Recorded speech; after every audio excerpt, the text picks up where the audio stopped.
Banyak yang mengatakan bahwa kota ini sangatlah panas. Orang juga bilang kota ini bau sampah. Orang bilang kota ini sangat jauh di luar bumi. Aduh, sudahlah, stop mengejek Bekasi. Sekarang kalian harus tahu bahwa kota ini adalah kota pejuang. Dahulu, Bekasi merupakan kota yang diduduki oleh 5 kerajaan. Kerajaan tersebut yaitu Kerajaan Tarumanegara, Kerajaan Sriwijaya, Kerajaan Pajajaran, dan Kerajaan Sumedang Larang serta Kerajaan Mataram. Tarumanegara merupakan sebuah kerajaan dengan aliran Hinduisme pertama yang berdiri di wilayah Bekasi sejak abad ke-3 Masehi. Luas kekuasaan kerajaan ini membentang dari Salangkanagara hingga Purwalingga. Pada saat itu, kerajaan ini dipimpin oleh seorang raja yang bernama Purnawarman. Pada tahun 397 Masehi, Raja Purnawarman membangun sebuah ibu kota kerajaan yang bernama Daya Sunda Sembawa, terletak dekat Sungai Candrabaga. Menurut Purwacaraka, seorang ahli bahasa Sanskerta dan bahasa Jawa kuno, kata Bekasi secara filologis berasal dari kata Candrabaga. Candra berarti bulan dan baga berarti bagian, sehingga Candrabaga bermakna bagian dari bulan. Pelafalan kata Candrabaga kadang berubah menjadi Bagasasi, dan dalam pengucapannya sering disingkat menjadi Bagasi. Sekitar kurang lebih 3 abad berkuasa, akhirnya kerajaan Tarumanegara runtuh dan takluk dari serangan kerajaan Sriwijaya. Selain kerajaan Tarumanegara, kerajaan Pajajaran merupakan kerajaan yang sangat berpengaruh terhadap Bekasi. Ini terlihat dari sejarah prasasti batu tulis dan prasasti kebantenan yang dikatakan bahwa Bekasi merupakan bagian dari wilayah kerajaan Pajajaran dan merupakan salah satu pelabuhan sungai yang ramai dikunjungi oleh para pedagang. Di Bekasi ini pula lah asal Maharaja Tarusbawa, sang pendiri kerajaan Pajajaran yang menurunkan Raja dan Ratu Sunda hingga generasi ke-40, yaitu Prabu Ragumulya. Pada tahun 1579, kerajaan Pajajaran runtuh akibat diboyongnya Palangka Srimanwicana, yaitu singgasana raja, ke Keraton Suraosan di Banten oleh pasukan Maulana Yusuf.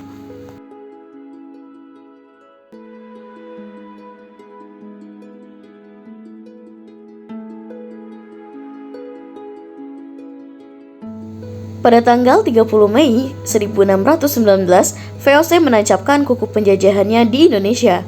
Dengan pimpinan Gubernur Jenderal Jan Pieterszoon, Belanda berhasil menguasai Jayakarta atau yang lebih dikenal dengan Batavia. Setelah itu, pemerintahan VOC berusaha memperluas daerah kekuasaannya dari Batavia hingga ke Kerajaan Mataram. Hal ini karena Raja Mataram mempunyai pengaruh yang sangat besar di Pulau Jawa. Upaya tersebut menimbulkan kemarahan Sultan Agung Hanyokrokusumo. Hingga akhirnya Sultan Agung memutuskan untuk melakukan penyerangan ke Batavia sebanyak 2 gelombang. Gelombang pertama dilaksanakan pada 27 Agustus 1628 dengan armada angkatan laut, dan gelombang kedua dilaksanakan pada 20 Juni 1629 dengan 14.000 pasukan infanteri. Namun penyerangan tersebut gagal. Belanda dapat mempertahankan Batavia, bahkan dapat memaksa mundur pasukan Mataram. Kegagalan ini menyebabkan sebagian besar pasukan Mataram memilih untuk tidak kembali ke Mataram, karena Sultan Agung sudah menurunkan titah bahwa akan membunuh di penggal kepalanya pasukan yang gagal melakukan penyerangan bila kembali ke Mataram. Dan akhirnya pasukan Mataram menyebar dan menetap di berbagai wilayah seperti Tangerang, Depok, Jatinegara, dan termasuk wilayah Bekasi. Adapun pengaruh pasukan Mataram terhadap Bekasi, yaitu yang pertama dalam hal kebudayaan, seperti kesenian wayang kulit, calung, dan topeng. Kemudian yang kedua adalah keanekaragaman bahasa seperti bahasa Jawa, Sunda, dialek kebantenan dan campuran, serta seni bela diri pasukan Mataram yang disebut sebagai ujungan. Setelah cukup lama VOC menjajah dengan segala sistem dan kebijakan yang menyengsarakan Indonesia, akhirnya pada 31 Desember 1799 VOC bangkrut akibat korupsi yang masif. Bekasi. Itulah sebutan Bekasi pada zaman pemerintahan Hindia Belanda. Bekasi pada masa ini masuk ke dalam Regentschaft Mr. Cornelis yang terbagi atas 4 distrik, yaitu Mr. Cornelis Kebayoran, Bekasi, dan Cikarang. Distrik Bekasi dikenal dengan distrik agraris yang subur dan produktif. Hasilnya lebih baik jika dibandingkan dengan distrik-distrik lainnya di Batavia. Namun demikian, yang menikmati hasil kesuburan tanah Bekasi bukanlah rakyat Bekasi sendiri, melainkan pemerintah Belanda dan para tuan tanah. Rakyat Bekasi tetap kekurangan di dalam kondisi yang serba salah, sehingga pada tahun 1913 muncullah sebuah organisasi yang banyak diminati oleh masyarakat Bekasi, yaitu Sarekat Islam atau SI. Sarekat Islam merupakan salah satu organisasi yang didirikan oleh Haji Samanhudi pada 16 Oktober 1905 yang bertujuan untuk melawan sistem imperialisme. Sedangkan untuk kepengurusan SI Bekasi didominasi oleh kalangan petani, guru ngaji, pedagang, serta para jawara Bekasi. Karena jumlahnya yang cukup banyak, SI Bekasi kemudian menjadi kekuatan yang dominan ketika berhadapan dengan para tuan tanah. Antara 1913 hingga 1922, SI Bekasi menjadi penggerak berbagai protes sebagai upaya penentangan berbagai bentuk penindasan terhadap petani, misalnya pemogokan kerja paksa, protes petani di Setu, sampai pemogokan pembayaran cukai. Pada tanggal 8 Maret 1942, pemerintahan Hindia Belanda tidak mampu melakukan perlawanan dan menyerah tanpa syarat dari serangan tentara Jepang di Indonesia, sehingga Belanda menyerahkan seluruh wilayah kekuasaannya kepada Jepang. Peristiwa ini membuat kehadiran Jepang disambut dengan sukacita dan gembira oleh rakyat Bekasi, karena dianggap sebagai pembebas dari penderitaan atas penjajahan Belanda. Namun Jepang membuka topeng aslinya. Selang seminggu kemudian, pemerintahan Jepang melarang pengibaran sang merah putih dan lagu Indonesia Raya. Sebagai gantinya, Jepang memerintahkan seluruh rakyat Bekasi untuk mengibarkan bendera matahari terbit dan menyanyikan lagu kebangsaan Jepang, yaitu Kimigayo. Kekejaman pemerintahan Jepang semakin menjadi ketika diberlakukannya peraturan Romusa yang mengakibatkan rakyat Bekasi mengalami kekurangan pangan.